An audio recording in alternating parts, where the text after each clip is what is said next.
News First, face to face with Jamal Ratnayaka. A very good evening and welcome to a brand new edition of Face to Face on TV1. Today is the 30th of November. For the Newsfirst team, I am Jamal Ratnayaka, and today, as always, we have a very exciting guest joining us on Face to Face. He is Member of Parliament, Udaya Gammanpila, who is also the leader of the Pivithuru Hela Urumaya. A very good evening to you, Mr. Gammanpila, and thank you for joining me on the show. And also to the audience. Yes, and also to the audience. So, Mr. Gammanpila, first things first, how are things politically, economically? Are you satisfied with how Sri Lanka is being governed at present? Tell me. Not at all. In fact, the situation is going bad to worse because of the government's so-called rescue operation. Why do you say that? Now look, what is our biggest problem? We are burdened with debt.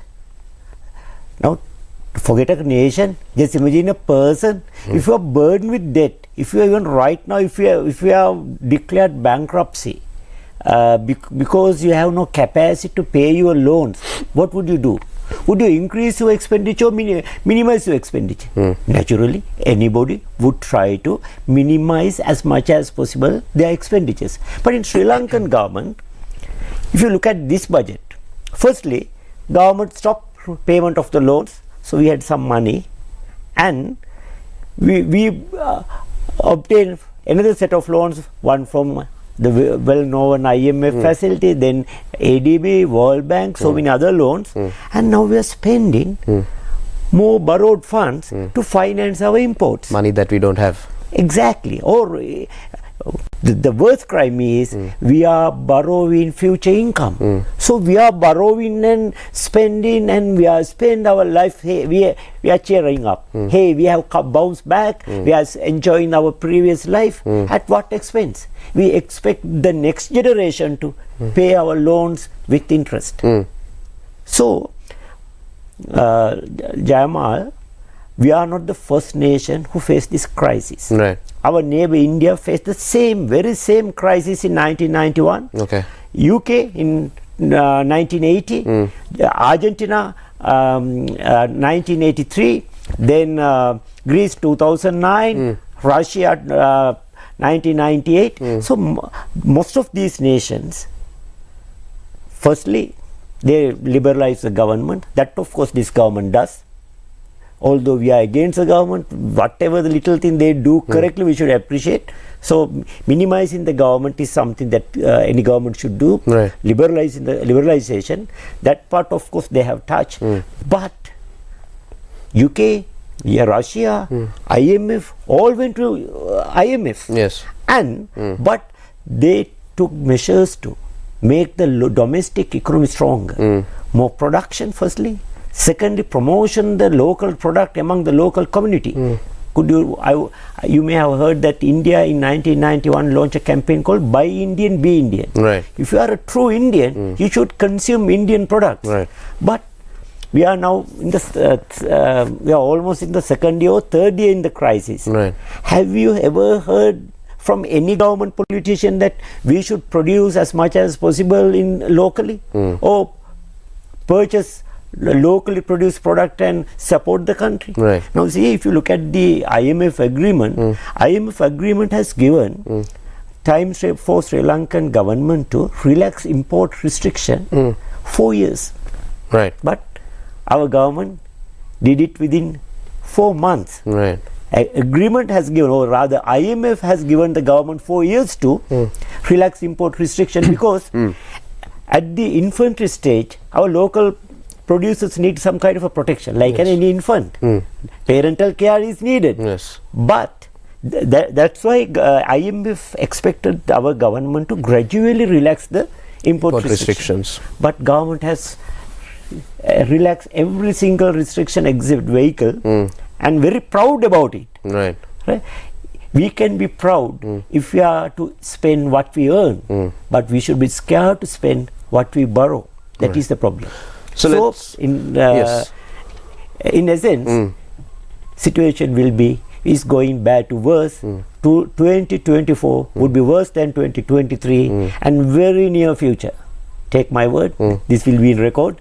in the very near future, there will be a repetition of 2022. Right.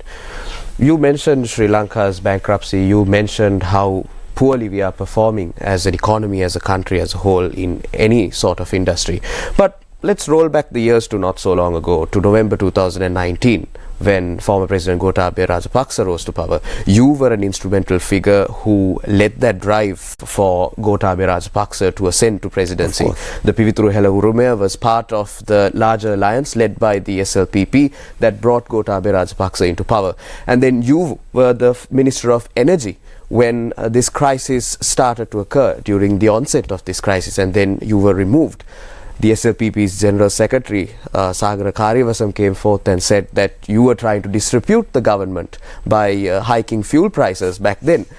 What are the causes that led to this crisis, Mr. Gammanpila? Because you are someone who knows the inner workings of that government at the time. You know what went wrong. Where did we actually go wrong? If you give me some time, since this is a very sensitive issue, let me explain in detail. Firstly, the Gotabaya government was not should not be given the full blame of this crisis. Okay. We have been spending more than what we earn. You know, there are actually, although we call this the crisis, there are two crises. Okay. Twin crises, but those are interdependent and interwoven. Right. So we see as a one crisis. If I make these two crises simple, government has no rupees. Right. The country has no dollars or foreign currency. So this was a result of, for over a period of 30-40 years, government has, with introducing different tax concessions, government has deliberately reduced its income. When 2019 there was such tax reductions. Then government income has gone down, but on the other hand, because of this, politicians are very kind to the people when they have to spend somebody else's money. So because of our public expenditure culture, we increase 2 to 3 folds of what we earn.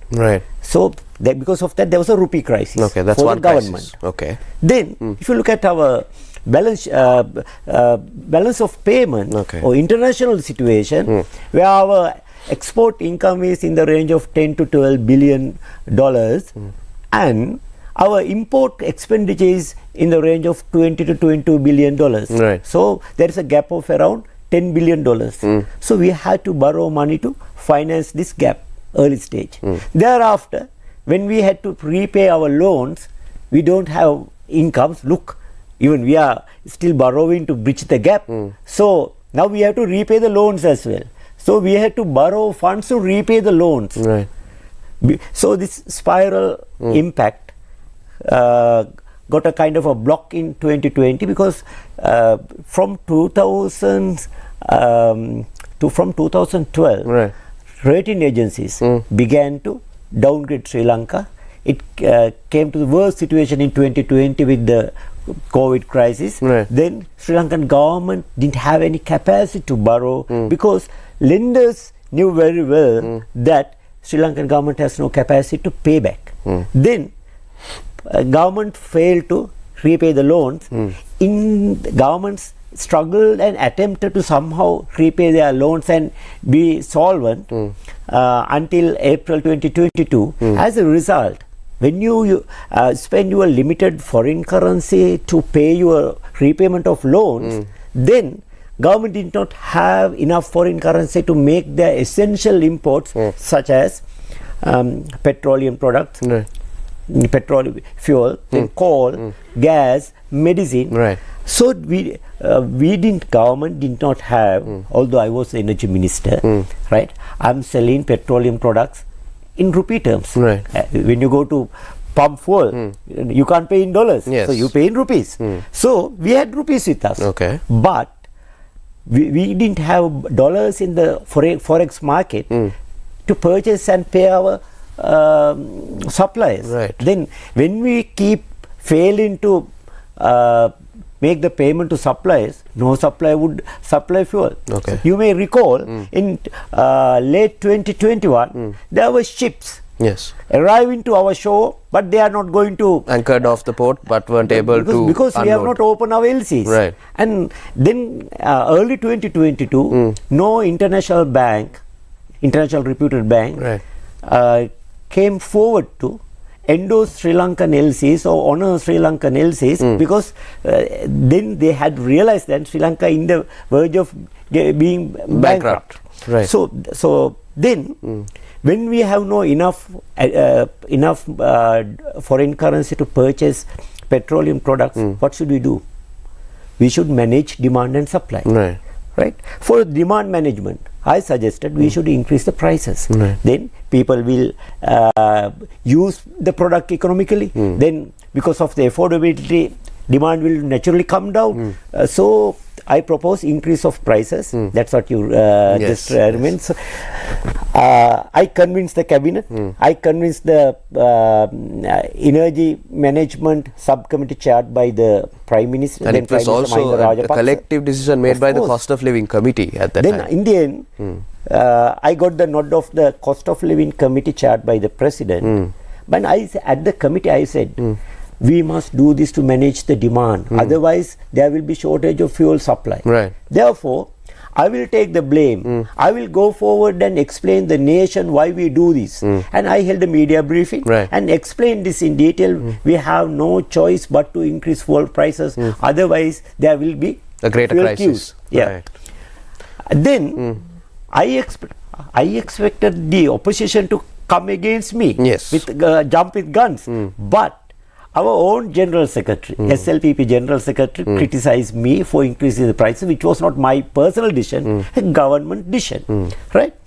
Then I proposed, okay, if you are not willing to increase the prices, then let's introduce a quota system. Okay. Then we can ration the fuel supply. Okay. That cabinet paper was also rejected. Now, in the end, how did the Ranil Wickremesinghe government solve this crisis? They increase petroleum products fourfolds. You may recall, a liter of diesel from 121 rupees to 450 rupees, more than fourfolds.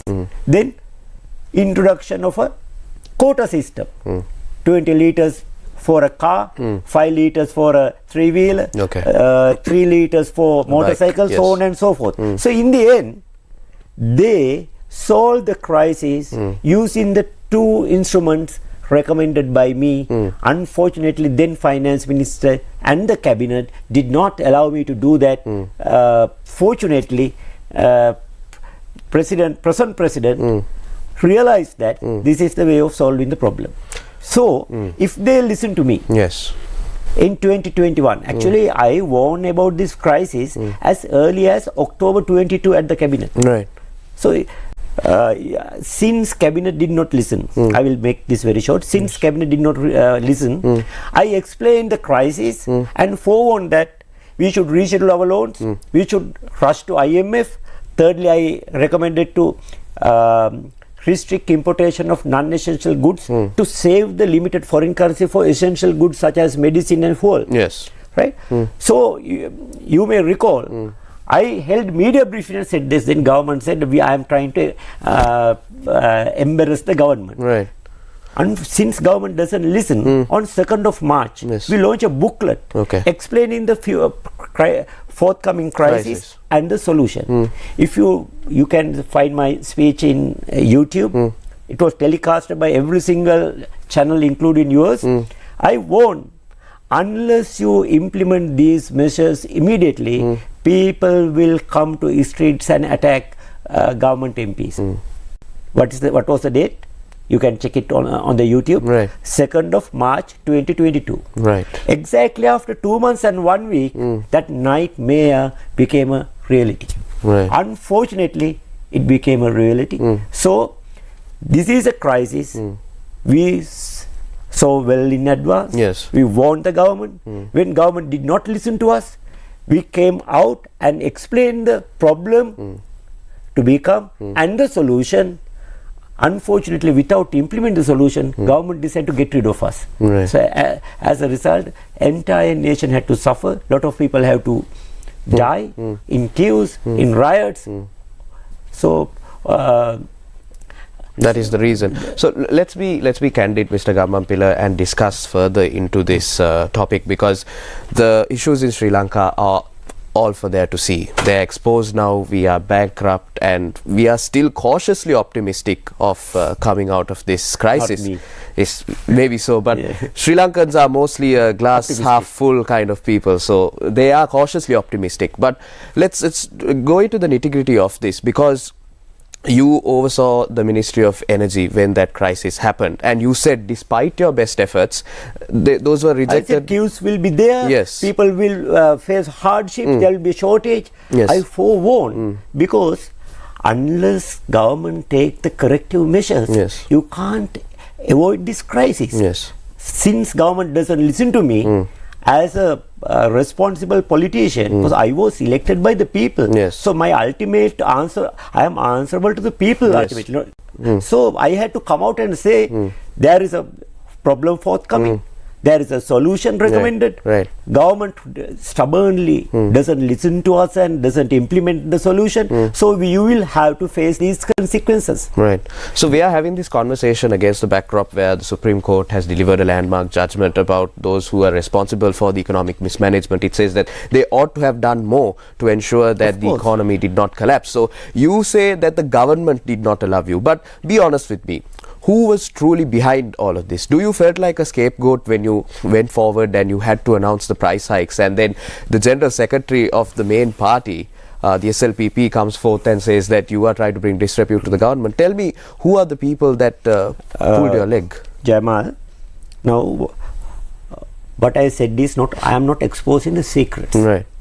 Firstly, my attempts to increase prices and my fate after that attempt is well known. Yes. Then after failing to convince the cabinet, I was not silent like most of other people. Right. I came out, held media briefing and explained this situation to the country. Right. So I have, in my previous media briefings, I have quoted even the dates of those media briefings. Right. I table 11 cabinet papers won in the government. Okay. Right. So you ask who blocked you? Yes. You can be honest with me, because the people I had want to know. always been honest. Yes. And I got nothing new to reveal, because I have named them soon after coming out of the government or getting rid of the government. Right. Are they still in positions of power? The people that that are responsible for blocking? Firstly, as the president, you know, he was the president, he was the head of the cabinet. If cabinet doesn't take action, right, as the head of the cabinet, president should have taken the responsibility. Yes. Secondly, to increase the prices, Minister of Energy, or increasing prices, then introducing rations, quotas, I have to obtain the written prior consent from the Minister of Finance. True. So even when I increased the price, firstly, Minister of Finance was the former President Mahinda Rajapaksa, but he was just a figurehead. Okay. That's how rather we can say he was the Finance Minister de jure. Okay. De facto Finance Minister was Minister Basil Rajapaksa. I see. Even after 9th of July 2022, as far, I can't remember the exact date, as far as I could remember, 9th of July 2022, he became the finance minister de jure as well as de facto. That's something good, rather than having a figurehead and then someone else pulling the strings. Right. That's right. So he resisted my attempts in the cabinet vehemently.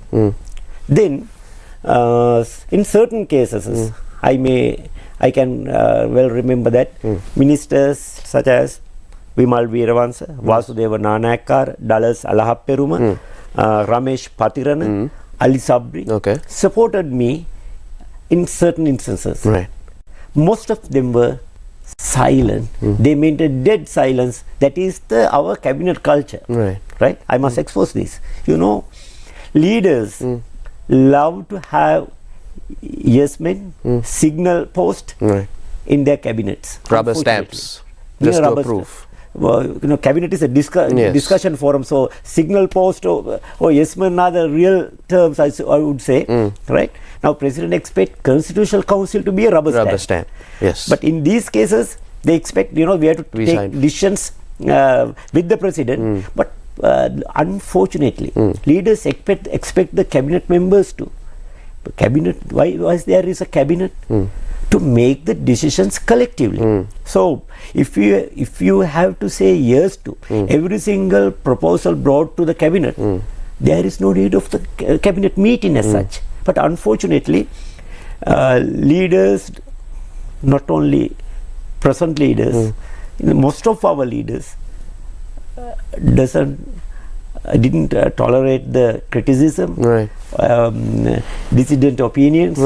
They expected only yes, and they expect to praise, not only confirm it by nodding head, to praise the leaders. They wanted rounds of applause. Yeah, then then they favor the ministers who praise them, and they punish the ministers by way of blocking cabinet papers, by way of blocking funds, who critically review the decisions taken by the government. Yes. In the end, if they realize there is a big headache, then they are very bold to get rid of such ministers. That's what happened to Lalit Atulathpudli and Gamli Dissanayake as early as 1991. Then Vimal and me in 2022. The recent example is our colleague, he was not with the cabinet, but our parliamentary colleague in SLPP, Roshan Ranasinghe. So Roshan was the last, but I'm sure he will not be the last. There will be so many Roshan Ranasinghes. He's the latest addition to our group. Vimal and I were the latest members of that group. Before Roshan. Before Roshan. Now Roshan is the latest member. So I think if there are bold ministers in the cabinet in future, this group will be bigger. So unfortunately, most of the cabinet ministers maintain dead silence. So they have been rewarded with more and more ministries, and they may still think that they did the correct thing. From their personal perspective, they were right, because they still survive in the cabinet because they maintain their silence. I know you don't have a seat at the table right now, but you know most of the cabinet ministers in the current government as well. So are they still maintaining silence even against such a backdrop where this country is in dire straits? Are they still maintaining their silence, Mr. Gammanpila? As you said, I have my very close friends in the cabinet. Yes. So we have over dinners, we have candid discussions. Frank discussions. True. Unfortunately, yes. And even several vociferous, outspoken ministers in the previous cabinet, I think after our expulsion, they have also become very silent. But don't they understand that most of them are elected representatives by the people, and they shouldn't be loyal or obedient to whoever the ruler is, but the people? They are duty bound to answer to the people, and if they remain silent in an instance where something that would bring disrepute to the country and also inconvenience the people, what is the point of having elected representatives of that nature, Mr. Gammanpila? You are absolutely correct. Actually, if the cabinet ministers of the Gotabaya government let their heart to speak without pleasing and praising their leaders, would have avoided this crisis. So every single life sacrifice, every single asset burned down, those silent members of the cabinet should also take the responsibility. But your conscience is clear, because you came and spoke out. We spoke out and we were punished, so it's well known. So at least I was not able to save the nation, but at least I did my duty, firstly by warning the government, secondly by warning the nation. So at least, as you said, your conscience is clear, and I don't have any guilty conscience because I did my part. But I don't feel guilty, but I feel sad, disappointed, because despite my all efforts, we couldn't save the country. And moreover, we are still not in the correct direction. So some people they are in a very cozy comfort zone. Because we have our sensor light, we have electricity. We are coming out of the crisis, but unfortunately we are going bad to worse, and crisis is being deepened as a result of the decisions taken by the recent past. Especially, now look at the present budget. This budget has estimated expenditure of 7,800 billion rupees, but income has been estimated at 4,100 billion rupees. Right, there's a deficit. Huge Major deficit. 3,700 billion deficit. Then president, typically at a budget, finance minister is usually any budget expenditure is bigger than the income. Usually the budget speech means the revenue proposals brought by the finance minister to bridge the gap between the income and the expenditure. Yes. But in this instance, first time in Sri Lankan history, in this instance, our finance minister, the president Ranil Wickremesinghe, did not introduce a single revenue proposal in this budget. This was an election budget. This is a popular budget, not a problem-solving, troubleshooting budget.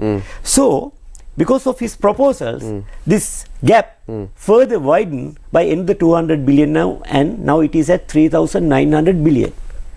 But Jamal, this 4,100 billion income target is totally unrealistic. Right. IMF set a target for our government to raise a revenue of 650 billion rupees by 31st March this year. Government failed to achieve that.